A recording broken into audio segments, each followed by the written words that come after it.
What's up? What's up? What's going on? It's Stephanie. It's Andre. And welcome to live sessions number 4. How's everybody doing? Happy Wednesday. I hope everybody is doing well. Welcome to our live sessions with the podcast where we talk about different stories and topics in the headlines for the week and everything else in between. Yes. So we want to really start without some sad stuff. We're talking about Turkey and Syria. Now, when we first started looking this at the news, the death toll was about 2,000. At first, it was 2,600. It was at 2,600. Then it increased up to 5,000. And then it went up to 76. 76. Now it's up to 11,600 deaths. Currently, right now. Currently, between Syria and Turkey. So, so when it comes to these natural disasters, as parents, how do we handle a natural disaster, that whether it's an earthquake, whether it's hurricanes, any of that's fire? So thinking back about in 2008 with Hurricane Sandy, I don't know if you want to talk a little bit about how was it, like just a brief story about the journey about the recovery from Hurricane Sandy. From Hurricane Sandy? Yeah. With us? Yeah. Well, we were living in Brooklyn at the time. Right. So my mom originally, she came to stay with us with our grandfather and their dog for the weekend, but didn't expect it to turn out the way it did. And one weekend ended up being 3 years. 3 years. So she was 3 years with us in Brooklyn. Yeah. Until the house was renovated through the insurance, and it took a long time. Yeah. So when it comes to natural disasters, you're talking about, first you always want to make sure safety. That's the first thing you want to make sure. You want to make sure that they get into an area. So a lot of these organizations we're always talking about is Red Cross. You're talking about FEMA. So a lot of these organizations always help those that have any type of natural disaster. So that's the first thing. First thing is always about safety. So now these people in Turkey and Syria, now the most concerning thing for them is now finding a place to stay, because now everything is crumbling around them. They might, their members of family might be lost, or they might be missing, so those are the super sad things that's been going on in the world today. And it's just like with earthquakes, hurricanes, forest fires, it's just things like that is just out of our control. And it's super sad to hear that the death toll is now still climbing at this point. So super, super sad. But we also wanted to follow up with another story, with the Tyree Nichols story, which we spoke about in our last live. Right. And I don't know if you wanted to talk a little bit about an update for Tyree. Yeah, so there was let me share my document here. Let me pop it up. Boom. Here we go. There was a 6th officer arrested. So they don't know what his role was, but it pretty much states that he violated personal conduct, truthfulness, compliance with TASER regulations, compliance with uniform regulations, and the policy governing inventory and recovered property. Ooh. So he probably planted evidence, or probably was messing with evidence? We don't know. See, this police misconduct, the story just keeps getting... It just keeps getting deeper and deeper and deeper. And now this is a new one that just came out. It's one of the officers that got arrested. He took 2 photos after the meeting, and he sent it out to 5 people. What? Yeah. I think one of them was a police officer. One was just 2 people were city employees. One was not. You know what? You know who else that happened to? Oh Kobe Bryant. Kobe Bryant. The police took pictures and they circulated amongst themselves. And yeah. But I'm gonna play a little bit of devil's advocate. Don't they do that in your job? In my job? Mm-hmm. Well, amongst ourselves, but we don't.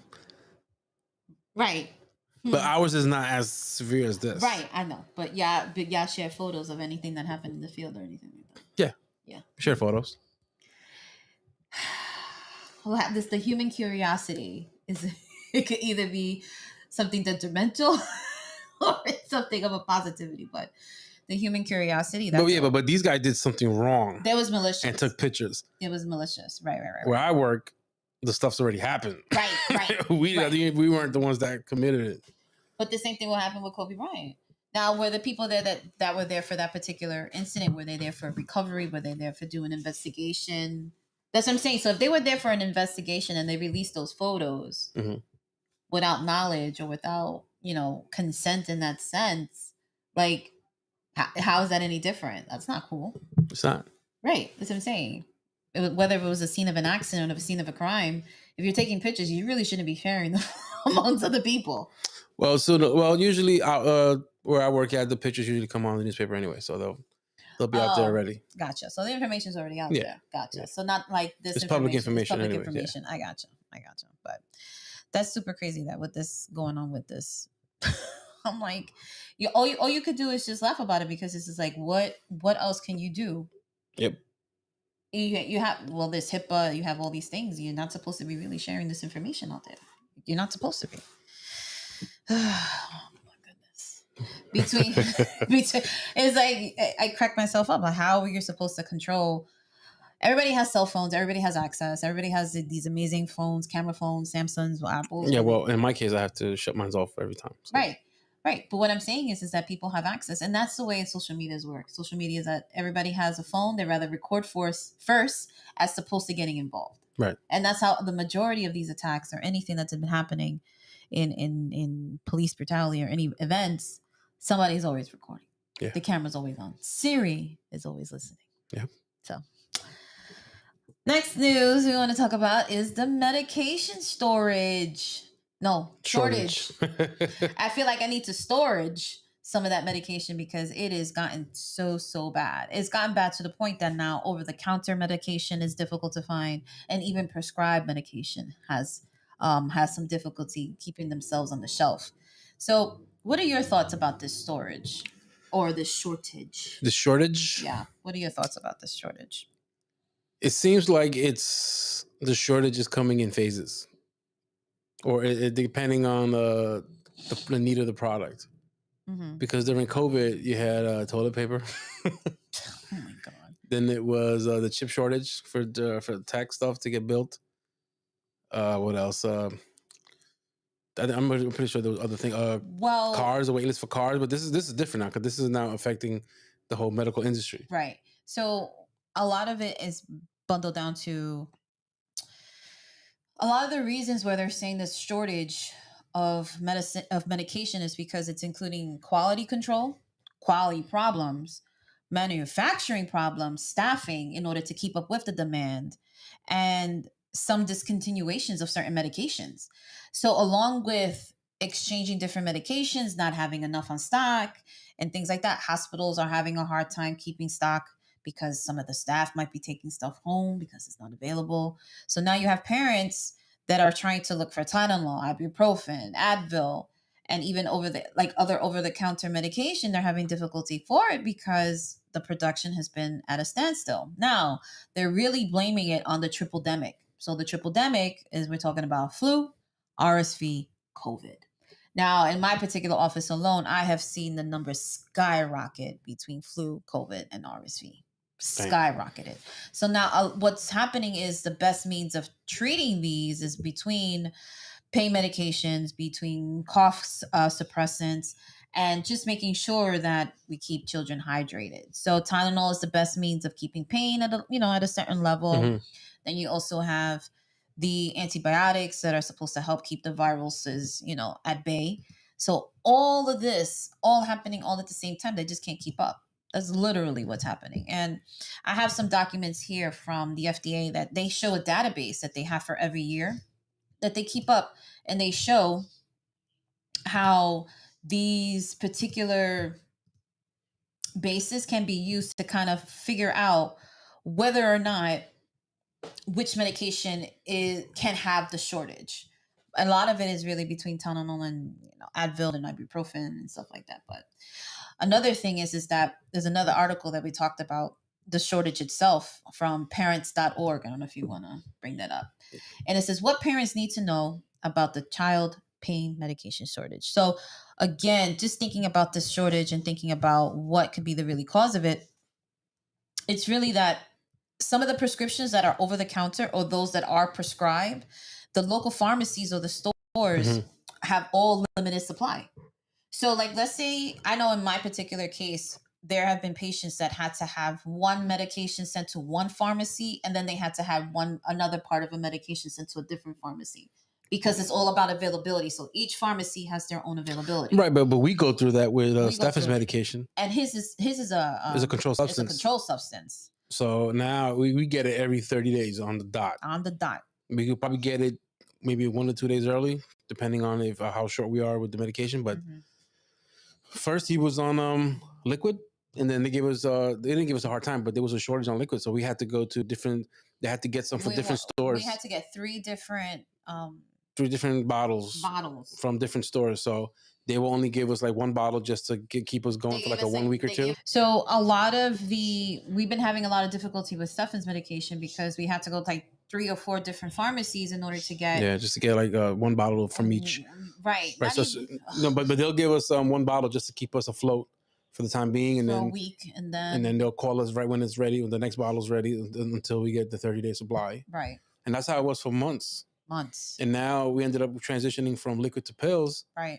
And we still have the same issue with that. Same issue. Because we figure, oh no, there's an abundance of pills, so you don't worry, he's good. Next thing you know, we don't have any at the store.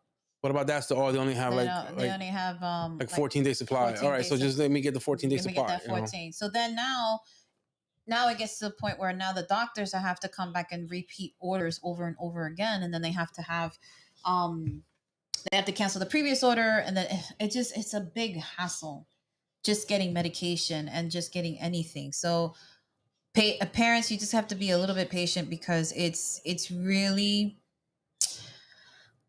yeah, you just gotta be patient. I mean, you gotta go with the flow. You gotta go with the flow, really. Because we're not the only parents that dealing with this. Yeah, it's many parents, and the only thing with in our case is he needs his medication. He has to take it every day. So yeah. So and they work with us. CVS has been pretty good with us. Yeah, thank God. They've been really working with us and trying to get in touch with the doctors prior to, expiration and things like that. But it's my heart drops every month. I'm like, oh my God, am I gonna have enough medication that's gonna last them?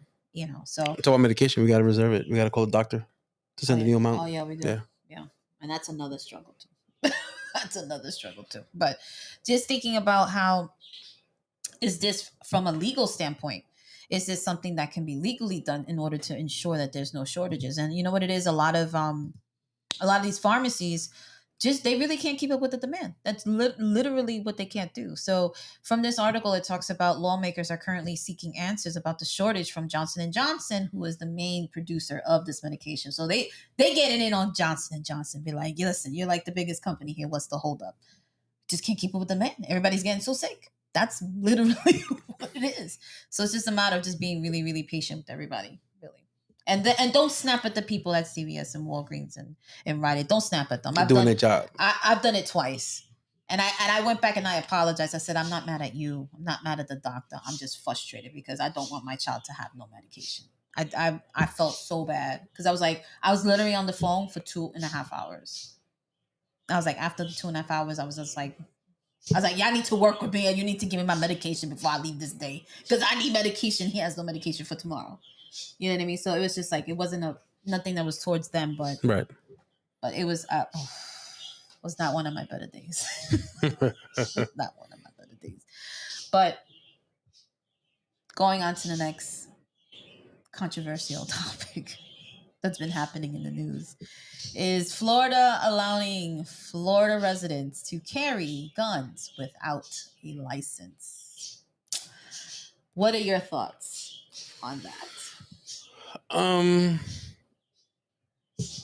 have no words because now it seems like it's a free for all. It's going to be a free for all for everyone. It's like now everyone's going to be big and balls. Like, I don't need a license to carry a gun or a weapon. Right. Now the question is it concealed or is it just like I'm trying to understand if they have they don't need a license to have a concealed weapon, or they don't have to have a license in order to carry guns. Like if they have a gun and they have it strapped to their back, is that okay? Or is it the kind that's concealed in your glove pocket? That's what I'm trying to find out. So that to me is just it's a carry concealed weapons without a license. It is a carry concealed. See. We're living out here in the Wild Wild West. Now the question is, will gun violence, would it improve or would it worsen? I don't know. Will it rise? Yep, it's right here. It says carry concealed weapons without a license. I don't know. So they're trying to get rid of the government. They're trying to remove the government permission slip. So I guess that's the okay. All right, here. The background check. Here we go. What happened to the background check? What happened to that? I feel like we're living in Mad Max right now. Like everybody's free to defend themselves, and you come on my property, I shoot to kill. I don't understand that.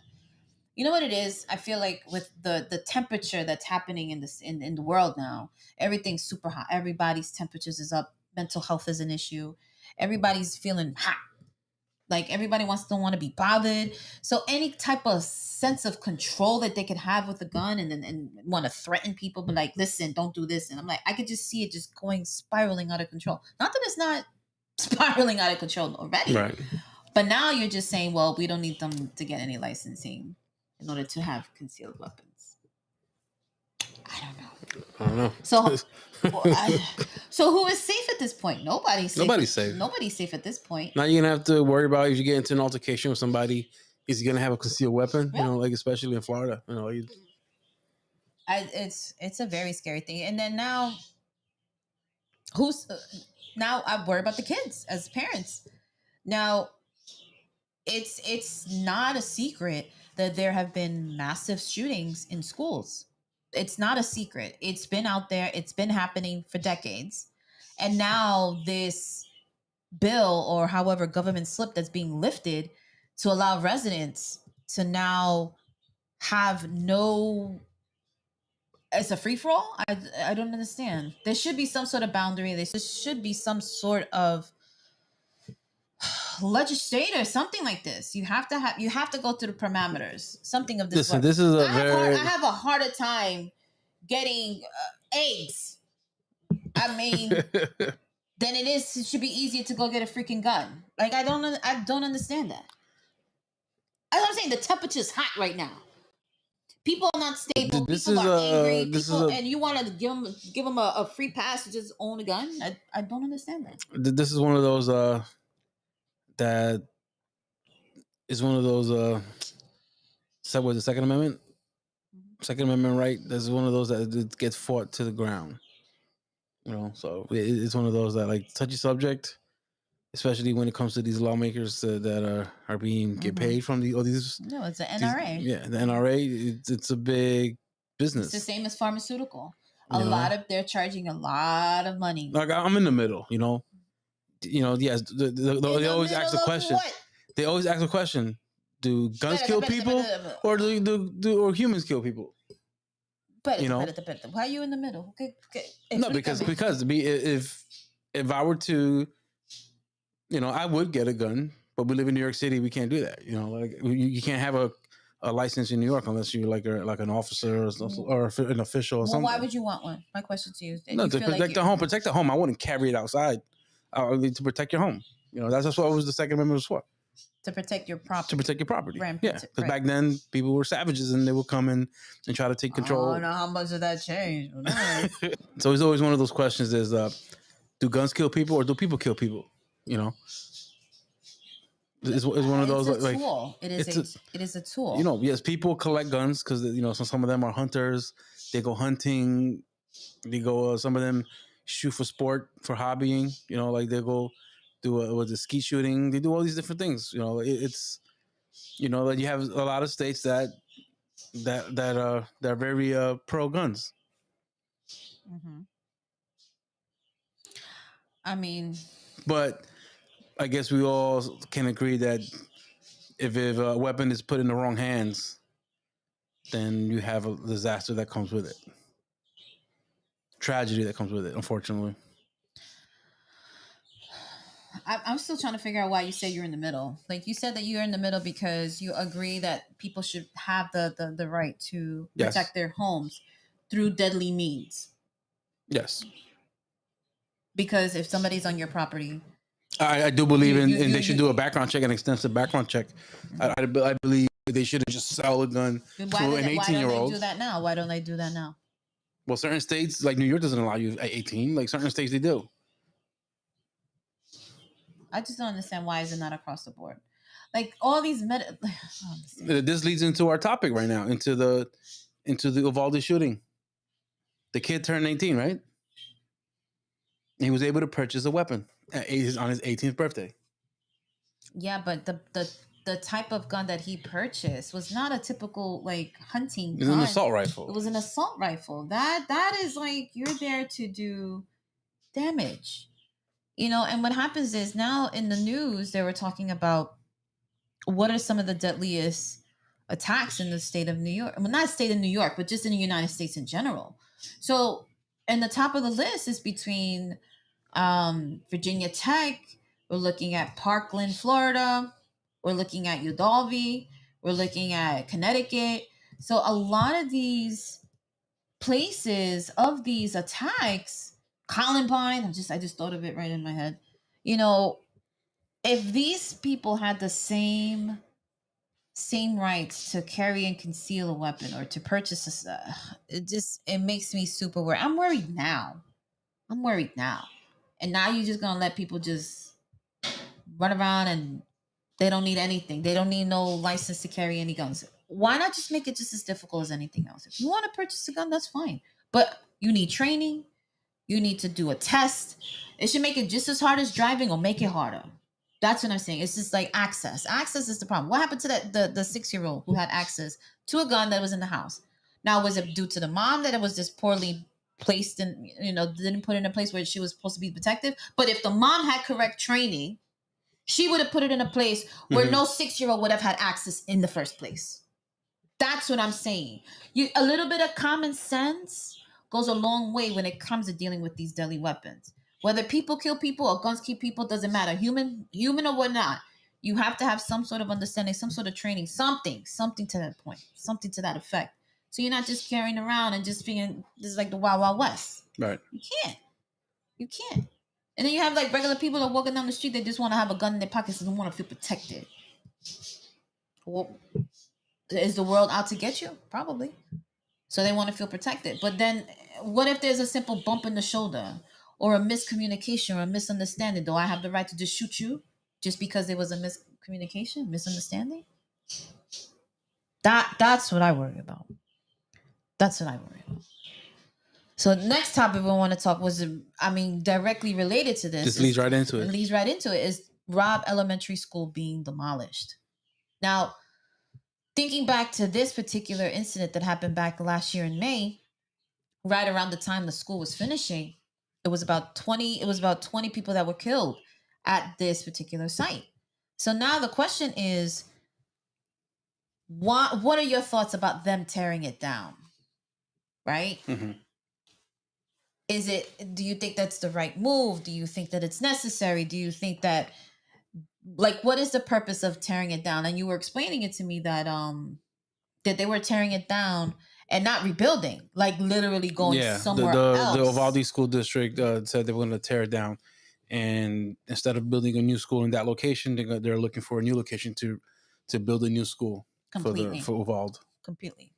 So my question was, and it's pretty much not a question. I started asking myself, what other schools that are out there that had a massacre were torn down and rebuilt? Because I felt like it shouldn't be torn down because that building has history. It's a landmark now. Right. That's been in the community for over 100 years. Right. So because of the situation that happened, unfortunately, they're going to tear it down. So I did my research and to see what's out of all the most notorious massacres that happened with the schools. Sandy Hook, razed and rebuilt. Razed means demolished, so they tore it down. But in this case, they rebuilt a new school in the same location. And Sandy Hook happened back in 2012. Yeah.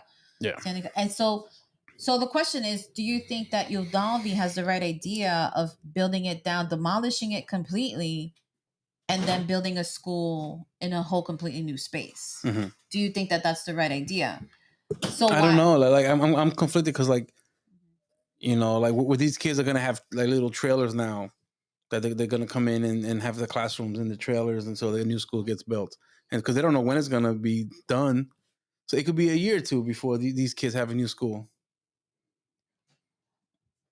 For me, that's not really the concern in trailers. People were at home for 2 years for COVID doing homeschooling. Right. Y'all can stay home. If it means y'all feel safe, then y'all can stay home. Seriously, no.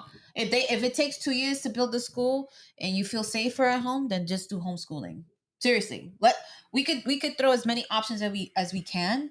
Mm-hmm. But what are some other schools that you talked about that were like Columbine High School is another one. The library where most of the massacre happened was torn down and rebuilt. So the rest of the school was still there. So wherever the massacre happened, they tore it down and rebuilt, put a new one in. Marjorie Stoneman Douglas High School. But I don't mean to interrupt you. Do you think that this is the Band-Aid? That's just a Band-Aid. But what I'm saying is it okay. Because apparently in Columbine it was 23,000 square feet of damage. So they had to like tear down the library and rebuilt it. Another one, Marjorie Stoneman Douglas High School. Students returned 2 weeks after the incident. The area was closed off with emergency tape. That's Parkland, right? Yeah. The Stoneman Douglas High School, right? That's Parkland, right? So that one was closed off with emergency tape, but the building was replaced later on. So the majority of the school was still there, but it just wherever the incidents occurred, the massacre occurred, they just tore that down. But what I'm saying, do you think that that is a solution? Do you not think people will still have any memories associated with that location? Associated with that building? They will. But that's what I'm saying. Should have all these schools been teared down and rebuilt? Well, some of these campuses also, in college campuses, they had a lot of massacres in college. These schools are still there. They didn't tear them down. So my thing is like, if one of our kids happened to be, unfortunately, knock on wood, like I would be conflicted because this is where I'm going to come to mourn. No, I don't think so. No, instead of just going to the cemetery? No. I'm not mourning. Like every year this is where the community will be gathering. Okay, for a remembrance. Okay, here's what I will say to you, right? 9/11, big memorial. Knocked down. They knocked down. Well, it was completely wiped out. It wasn't knocked down. It was completely because of the incident that happened. Now you have those footprints that are there. Right. Was anything built after that? They had the waterfalls. So a memorial was there anything else built? A memorial was built. Yeah, but that's buildings. About it. Not buildings. That's what I'm saying. That's what I'm saying. So if there is some of a way that you want to build, take down this particular building because it does have a lot of memory attached to it, is that fair for the parents? Is that fair? I don't know who's it fair for. This incident should have not been fair. No, this 18-year-old shouldn't have had any access to a gun to do the terrible crimes that he did. So now this beautiful building that might have been a landmark that has been in the community for God knows how long, now it has to be torn down because of everything, all the memories associated with it. Yeah, I don't know about that. I don't know. And the thing is that whether the building is still standing or if it's demolished, or however it's no longer standing there, the memory is going to be there regardless. It's going to be there regardless. And for me to that's what I'm trying to say. Like, regardless, if they tear it down, it still is going to be a representation of what happened. Absolutely. For me, tear it down. I don't need a place to mourn. No. I don't need a place to mourn. No, I really don't. Because I'm angry. I'm a parent. I lost my child. You think it matters to me if they take down the building or not? I don't have no child that's going to school. So why am I going to go build a school for my child not to go to? It doesn't apply to me. The situation does not apply to me at this point. I'm going to mourn. I'm going to go to the school and mourn. No. Either build it, tear it down, whatever. I don't want to see it. I don't want to be near it. It's crazy because like when I was reading the article, it seems like I don't want to be near a lot of the community is conflicted with the decision. It's some people are saying yes, tear it down. Some people are saying no. This has been a historical It's a historical landmark. Landmark for centuries, for years. People have this part has been like a staple for the community. This school. Right. So the one incident shouldn't represent all the goodness that came from that building. That's what they're trying to say. Okay, Papain. That's what I think the importance. I think that's why everybody's conflicted, because there has been so much good that came from that building that had so many graduates and alumni, that teachers and staff members that have always been a part of that community, that have been there for years. And it's hard. But isn't that how it is? What do you mean? It's like all the good is here, but everyone just focuses on the one bad thing. Right. And that pretty much empowers the whole thing, all the goodness you did. Well, they always remember the bad. Right. I know. But I think that's why that's why they're conflicted. I don't know if you can pull up a graph that we show some of the incidents that came. And between one of the most deadly was Virginia Tech, and I remember this distinctly. Yep. I remember this distinctly because I was in high school when this happened, and it was I remember and I only laugh in my head because I remember listening to it when I came home from school or coming home from dance or something like that, and I remember I'm like, how could this have happened? Mm-hmm. Like, how in the world? This was before, oh my God, this was before Parkland. This was before Connecticut. This is 2007. 2007. Blacksburg, Virginia. And look at the numbers. It says Virginia Tech is the worst massacre in history, in recorded history. 33. Then you have Robb Elementary. It's number 2, but technically, Sandy Hook would be the second worst because it had 27 fatalities. But when it comes to Robb Elementary and Sandy Hook Elementary, those are the 2 top in the elementary school age group. Yeah. So Robb Elementary would be the second worst massacre in elementary school. It's just nuts, and it goes down all the way down to there's more. And we did our research, and there was like a bunch of shootings that happened in January of this year that has not made the news. That has not made the news. And we were like trying to go into statistics and seeing what's going on. Yeah. So looking at, okay, so is Florida allowing people to have concealed licenses? I mean, they don't need licenses for concealed weapons. So what else can, be allowed to be done? This is very unfortunate. This is it gets me angry. It gets me angry just thinking about it. And I remember we had this conversation. It's like, how can we be safe knowing sending our kids to school? School is hard enough, and then this is an added layer to that. Yeah. And to me, it was just, I don't know. It breaks my heart. It literally breaks my heart. And just thinking about whatever happens now, we were reading some other statistics and gun violence in Florida in particular, right? In an average year, 2,849 people die and 5,267 people are wounded by guns in Florida alone.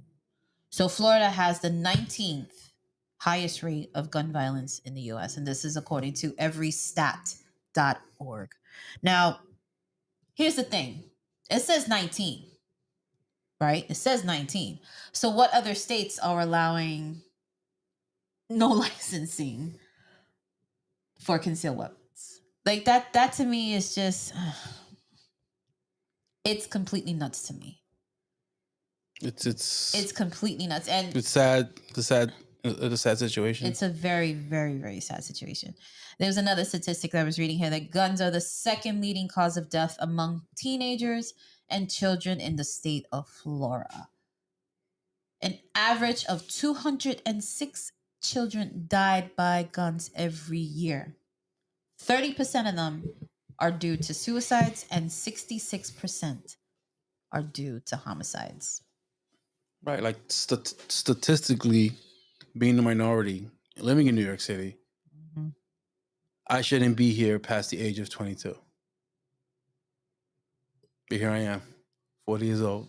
That's a Still in New York City. It's a blessing. It's a knock on wood. Knock on wood.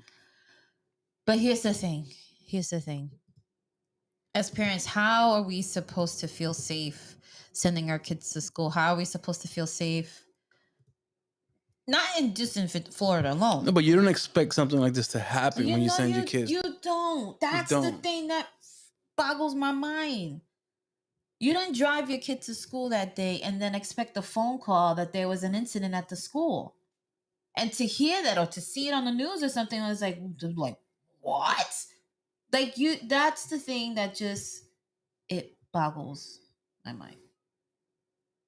Tell us your comments. Tell us your thoughts. Do you think they should tear the school down? Do you think they should go look for a new location?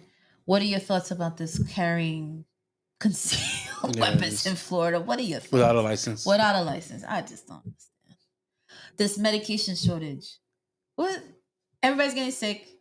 Everybody's carrying guns. Mental health is on the rise. I can't get no eggs. It's just, everything's a mess. Everything's a mess.